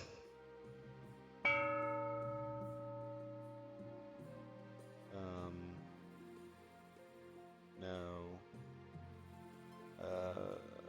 Times 15. No, we'll just keep what I have. Oh, Jesus. End year. Oh, Jesus, no. Now's perfect time for this.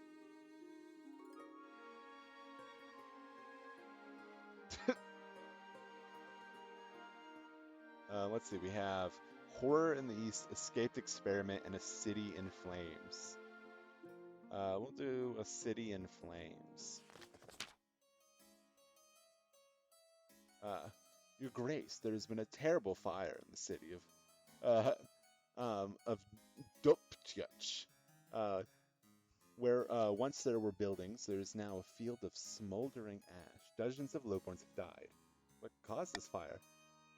This is awkward, Your Grace, but the townsfolk were burning an effigy in your likeness. It tipped over, and the rest is history. Well, I'm sorry to hear your city's gone up in flames. I was hoping the council might unlock some funds from the treasury so we could rebuild. Oh my god, that is... Yeah, we're gonna not do that one, because that is way too much. And we'll just go.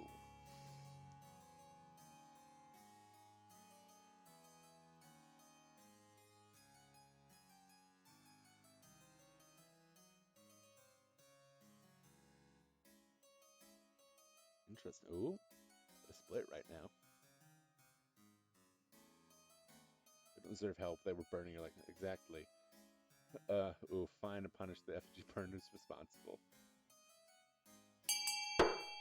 Remains closed.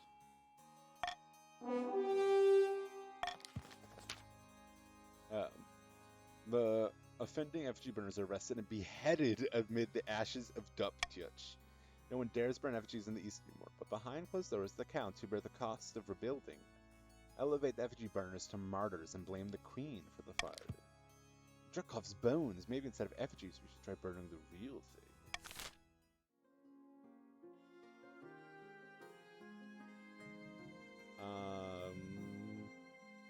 Horror in the east.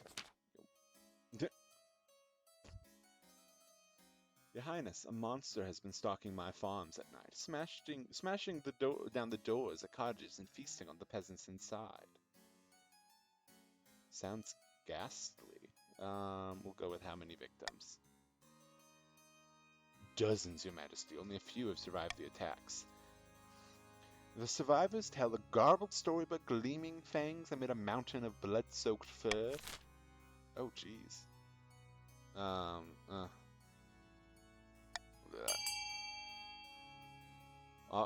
You can. We have a low percentage chance to send their army to go do something. But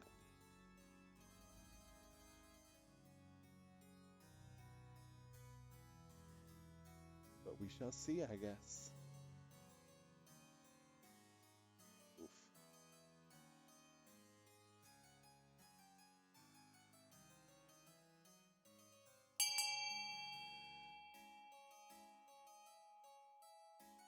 We'll let a little bit of time catch up because stream delay sucks. There we go.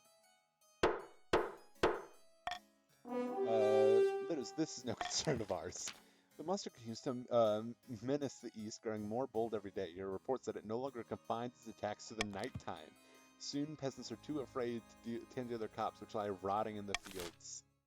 Oh dear. Escaped experiment. Apparently, something has escaped from the cellars of Count Bread the Second's castle. I've asked for an eyewitness report from a local. Hello, Your Majesty. It was a right unholy sight. A monster stitched together from parts dug up from the village cemetery. I reckon my Aunt Edna's earlobes. Did it hurt anybody? No, it just seemed confused. Kept asking for its father. This creature is my life's work, Your Grace, and my son. His escape was regrettable. He just went to see the village up close. Rest assured, I have chained him up far more securely in my dungeon to ensure this won't happen again. It's too late for that, Count. You and your unholy creations burned. It's the only way to cleanse the world of your evil.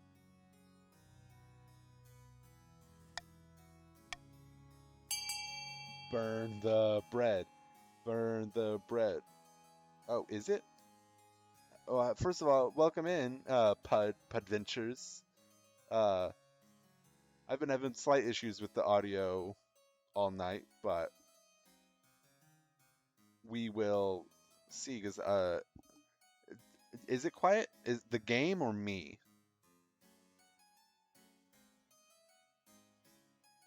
Yeah, okay. I was gonna say because like earlier I had turned it up, but I thought it was pretty good so far.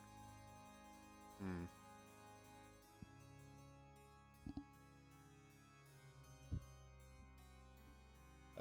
Is that a little better? Because I don't want to raise it too high because I'm starting to push a little bit of the limits of the noise on my what it's showing me at least. You're always welcome to join in. If you've never played before, the way you join is !join followed by he, she, or they, whatever pronoun you'd like to be referred to in game. And even though it's obvious what we're doing, I just want to make sure you can hop in.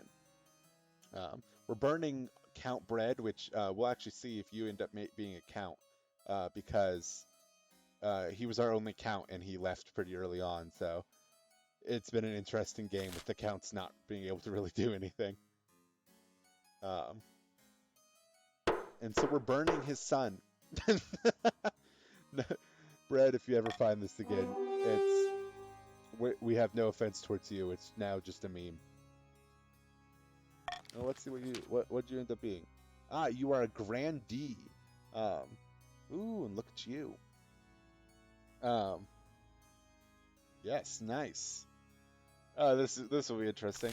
Currently, the grandees are doing the uprising scheme, so you're trying to raise the treasury to 2,000 gold or more, and I've been combating that for basically as long as I possibly can, and the counts are currently at 10 defiance because I could do basically anything with them.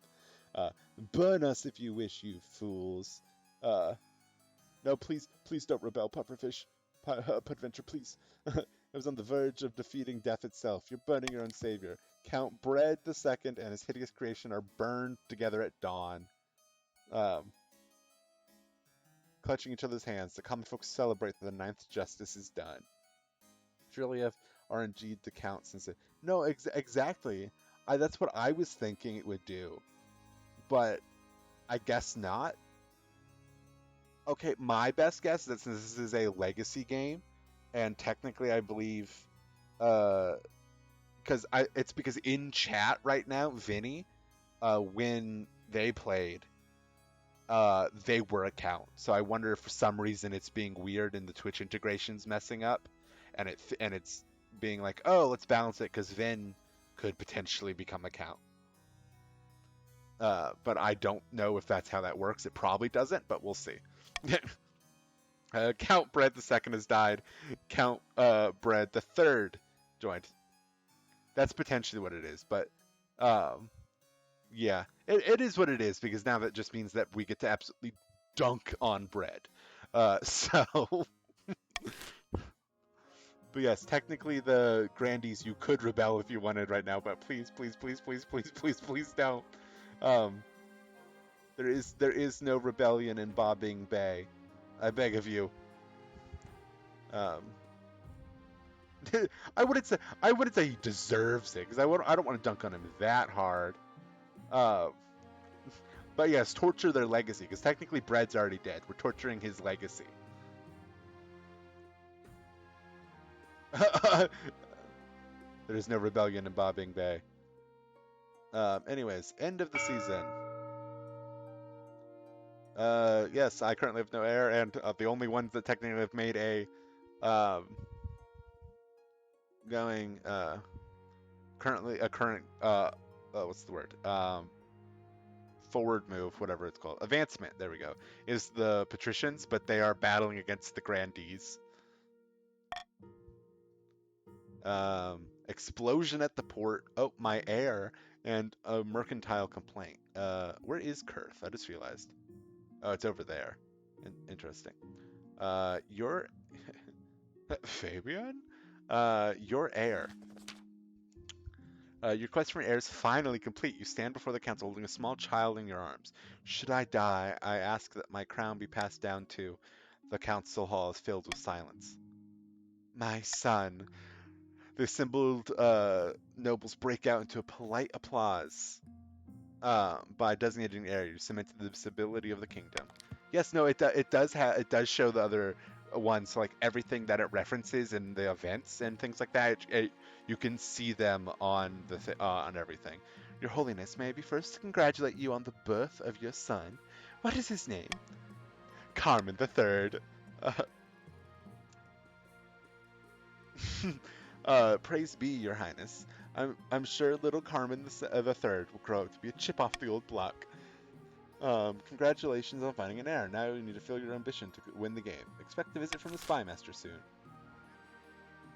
Um, uh, we'll do, but yeah, so like here on the map shows you the Eshmedian Empire, Tavalin, Atesh, Valamir, Dane, Kurth, Isle of Sol, and Frozen Wastes. Nothing on this side, but it shows you all of the kingdoms or other countries just for a fun little showing, which means we're sandwiched in this little area, which is pretty fun. Explosion at the port.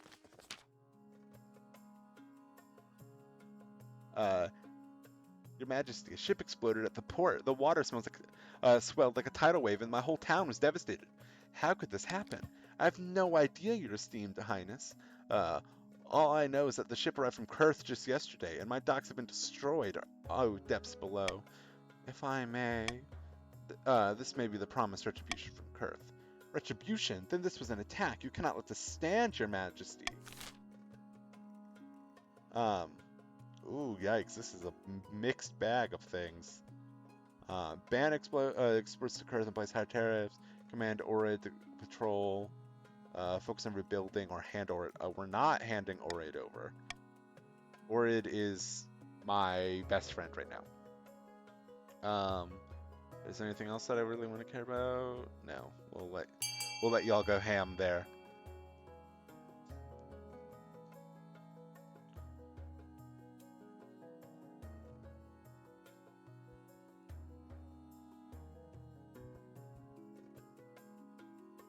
Alright.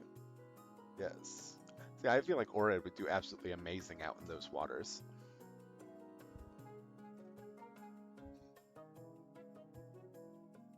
Ooh, okay. Oh.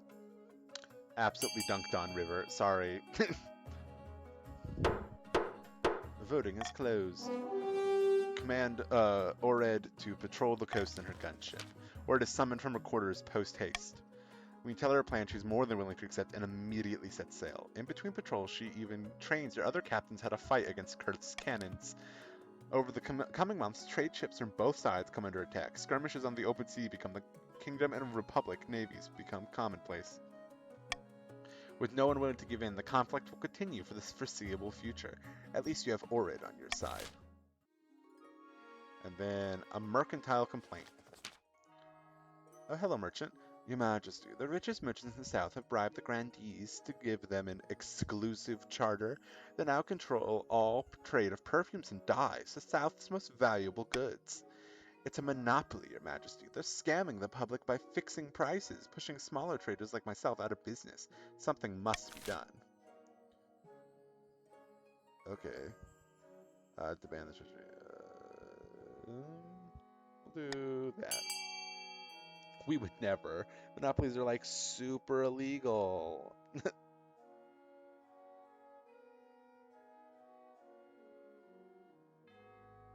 I figured that's what the Grandee would like.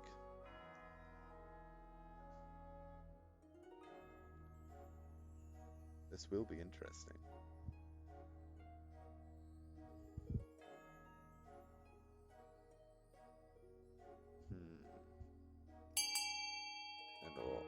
And then we'll give time. Ooh, it's a split. I'll go with. Ugh.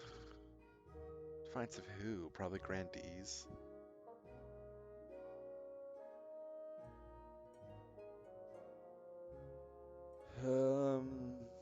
Fine.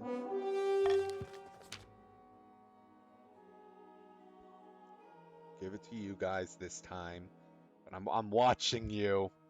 You soon receive a generous anonymous donation from the address of one of the biggest companies in the South. In return, you allow them to keep their exclusive charter. Everybody wins, except for the merchants who came to complain to the council. He's found dead in an alleyway. Probably a coincidence. Dang, that is depressing. I'm sorry, random merchant man.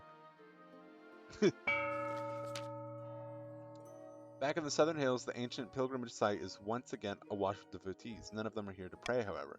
The peasants are getting rowdy, and it's all thanks to us. Now that they know how much wealth the queen's hiding, they're itching to get to her. Careful, we don't get them too riled up, mind you, or they'll start asking questions about our wealth as well. Yes, now is the time to incite some real chaos. Show them that Queen Karma is not only greedy, she's utterly incompetent too. You must lower my stability to 4 or less in 4 seasons. And then we have auction time, so we'll give it a little second to let the stream catch up, so that way when I hit start, you guys can basically immediately hop in, because, party. Yeah, rip you guys, because I will be actively, instead of just like I don't want that happening, I will be actively fighting against you.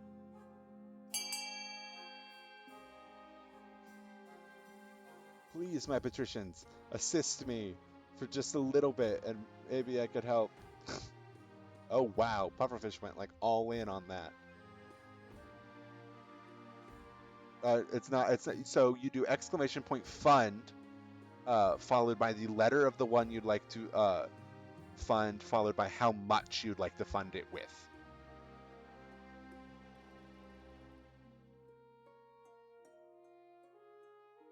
Ooh, wow, you dumped all of your money into that one. Ooh. See, F and D right now. Interesting, interesting.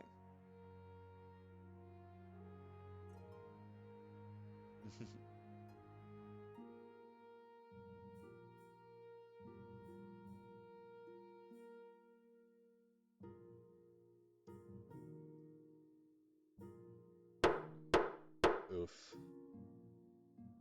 Be like that, I guess. It do be. Doobie doobie doo. 3,000 for the trade. So trade went up and my stability went down. Please don't rebel. I helped you. I helped you. Your ambition, the true monster, and trade war. We'll start with the true monster. Remember when I came to you with word of a monster preying upon peasants in the east? It's difficult to forget. I have reason to believe the culprit may be one of my fellow counts, Count Odin to be precise. The peasants believe that Count Odin transforms into a colossal bloodthirsty beast once every 7 nights. Do we know of something like this ever happening before? Only in legend. King Kavek II was said to turn into such a beast and slaughter his servants at night. But in the day he was a mild-mannered as a baby duck, and has no memory of his crimes. Perhaps the saying is true here. What should I do? Pray, do not call a public vote on this matter. It would embarrass Count Odin greatly for no good reason.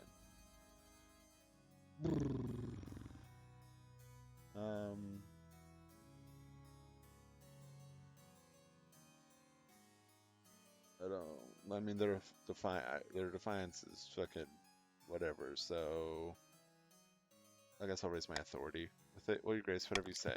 When knights arrive to arrest Count Odin, they are attacked by enormous beasts with coal-black fur and claws like scythes.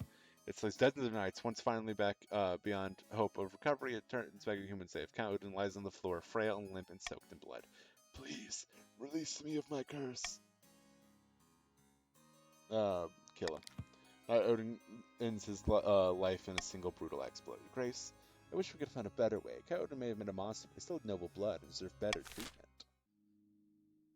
No, incorrect. Trade war. Oh, Jesus. Listen, but listen, but you really need to stop. Your Majesty, the Republic of Kurth has levied extreme trade sanctions against us for our perceived crimes against them, notably your refusal to surrender Orid to their custody. What can we do about it? That's for the council to decide. Kurth may also be suffering from this, but we can't afford to wait them out. Our people will soon run out of basic necessities. Oh my god.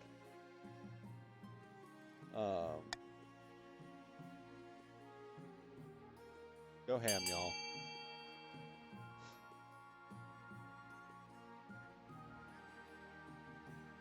Holy, no, literally, there's so many different things changing up there on some of those.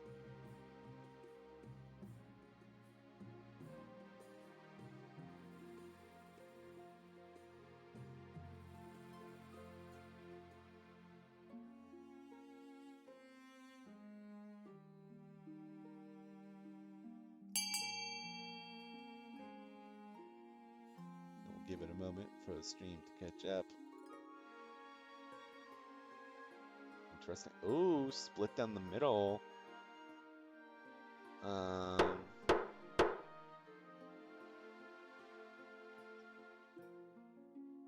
Let's see.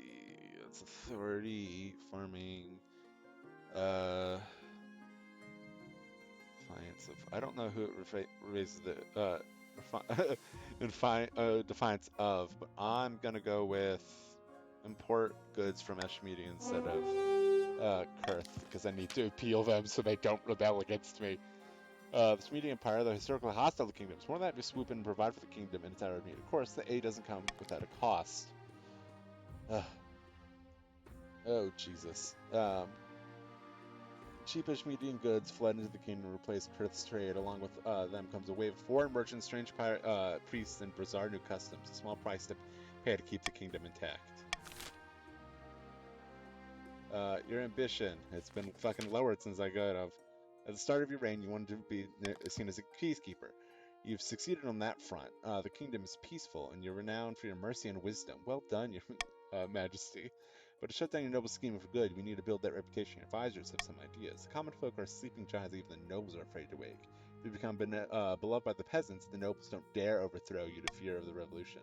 My advice, on the hand, would be to infiltrate each region with loyal spies, defeating their schemes with schemes of our own. But the Chancellor has other ideas.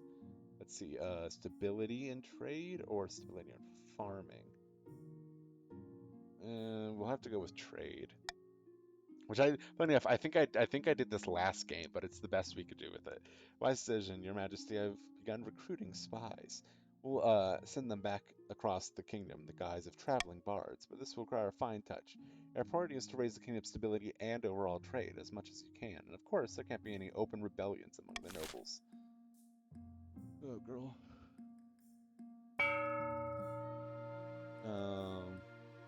I'll lower you. You know what?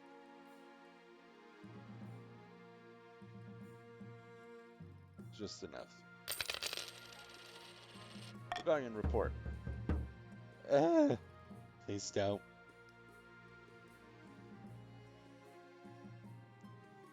I don't know what you're talking about. I'm not biased at all. Plus, you can't rebel, River, so it doesn't matter. Foreign customs. Your Majesty, I understand Eshmead saved us from Kurth's embargo, but I must lodge a complaint.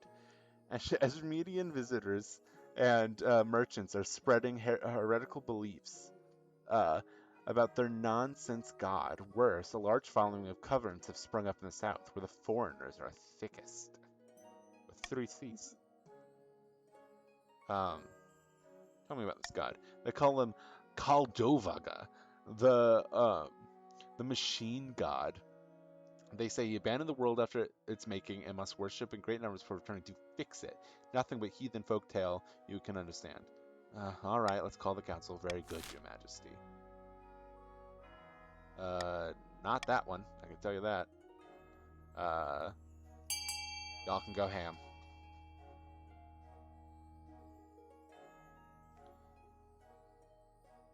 This will be very interesting. Is it going to be the same split that we've been encountering, or will there be a mix-up? Let's find out.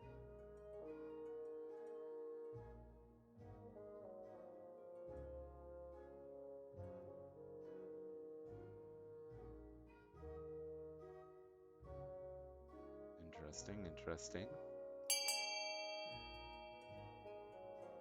Give it a moment. Interesting. Everybody, alrighty. Voting is closed. Let them practice what they want. They're our guests. This is a grave mistake. If our people turn away from the ninth god now, the trials we have endured thus far will be pale in comparison to his coming wrath. Jesus, alright. Your hands-off approach means the Kaldovaga's followers grow quickly, but it's not all bad news. It turns out the priests of the Ashmedian machine god are, by custom, blacksmiths as well as holy people. As Kaldova influences grow, so do the number of skilled Ashmedian metalworkers and machinists who share the new techniques with our own craftsmen.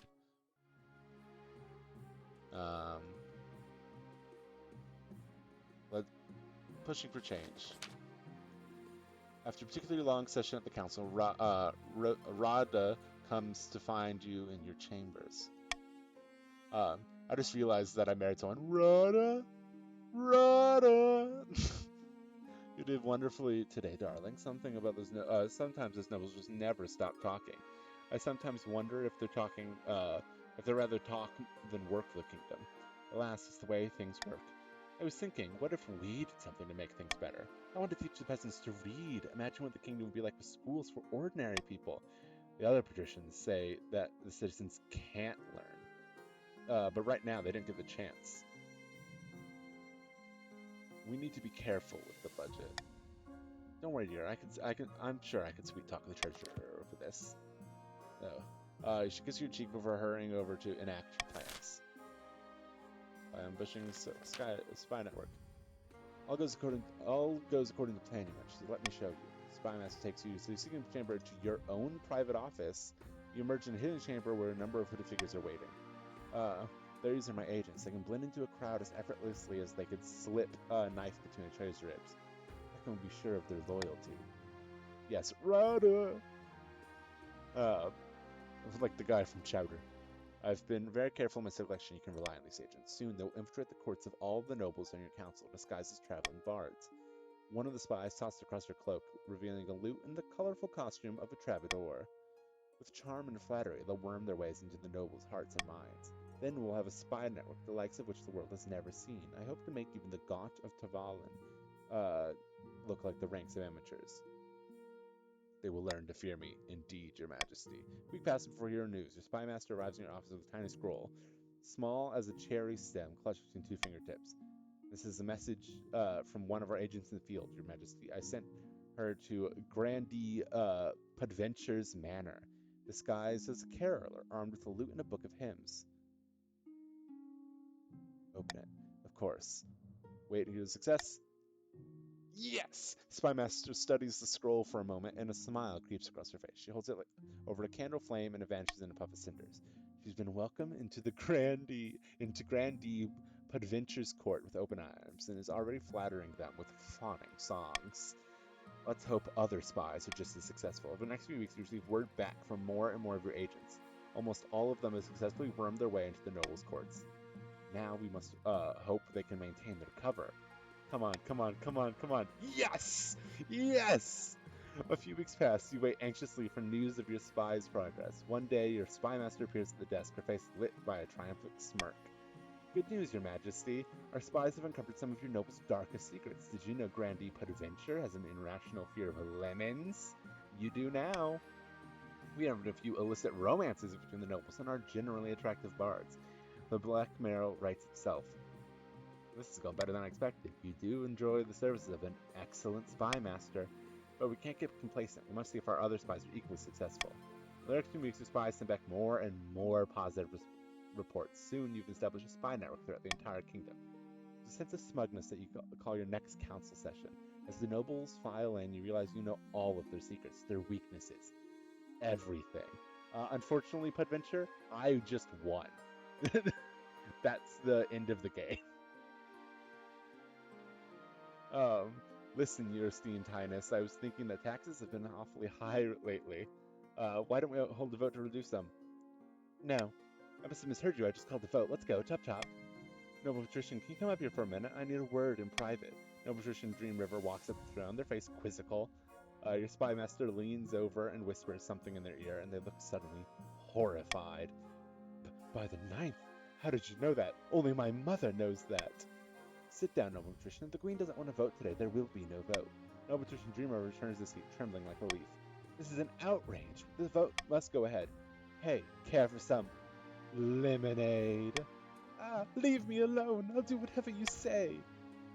About time. When you leave the council hall, the nobles are quiet. They know a new era has begun, an era of cooperation. Or else. Your wife meets back at your chambers, your heir Carmen III in her arms. Smoothly done, Carmen II. This is when my reign really begins. Our reign, my love. This is where our reign begins. The night you sleep is an untroubled sleep for the first time since you first sat on your throne. No matter their grievances, the nobles will never again dare to defy you. You simply need to mention offhandedly that you know what they did last winter, or that you know where they sleep at night. Yeah! Woo! Second Monarch win in a row for me!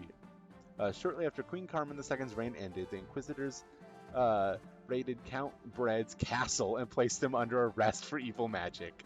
As he burned, he screamed the secret name of the seventh god. Unable to convince the peasants to act in time, the Grandee's scheme fizzled into irrelevancy. Perhaps next time they'd take matters into their own hands instead of hinging their plans on the whims of common folk. The patricians attempted to buy the kingdom ended in failure. Bankruptcies were filed, marks were scratched in secret ledgers. The risk-reward calculus wasn't favorable. Perhaps next time. Queen Carmen II ruled from the shadows, getting her way into the council with blackmail and threats. The nobles were terrified, but the peasants considered it a golden age.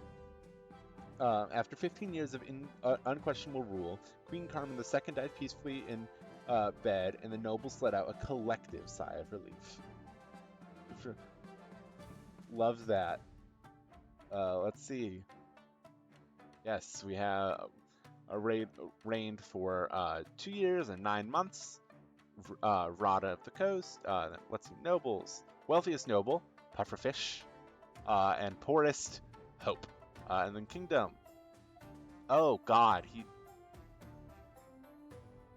he's ugly.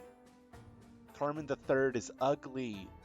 How could these genes happen with the two hot people? I'm so sad. I mean, look at him.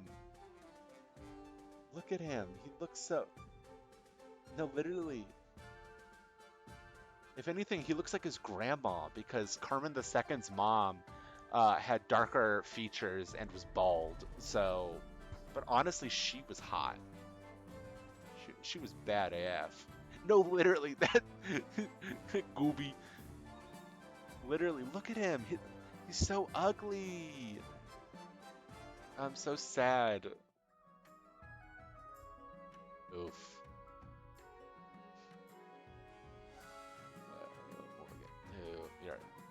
Thank you guys for joining me. We're only going to be doing the one game today. Potentially in the future we'll be doing multiple though, depending on how fast they go. This one was a decent length one. Yes, yes, sorry, your hair looks like a baked bean. He literally looks like a fucking baked bean. Look, let me go back to this. Continue. Look at it. Look at him. He looks like a fucking baked bean. Nasty. Um, but yes, thank you. That is the thing that I was going to talk about is that I sometimes, obviously, I like to dress up for the games I play. Not all games I play will have special costumes. Some of them will be like this, where it's my normal avatar with a little added thing, such as a crown in this one. Uh, but yes, thank you all for joining me. It was super fun. We had tons of fun, and I would love to see you all again for future streams. Of course, King of the Castle, probably, because I know certain crowds stay for certain games. But but so on Friday at 7:30 Central Time, I will be starting up Vampire. It's a new game. I am going in completely blind. I know absolutely nothing about it, besides the fact that it is a game about vampires. Um, and you play as one who's learning to be a vampire or something like that, and it's in like Victoria, or not in Victoria, Victorian era London, and it seems super fun. Uh, yes, I hope you guys had a wonderful time. I stream will be ending here shortly. Hope to see you guys in future streams. Thank you.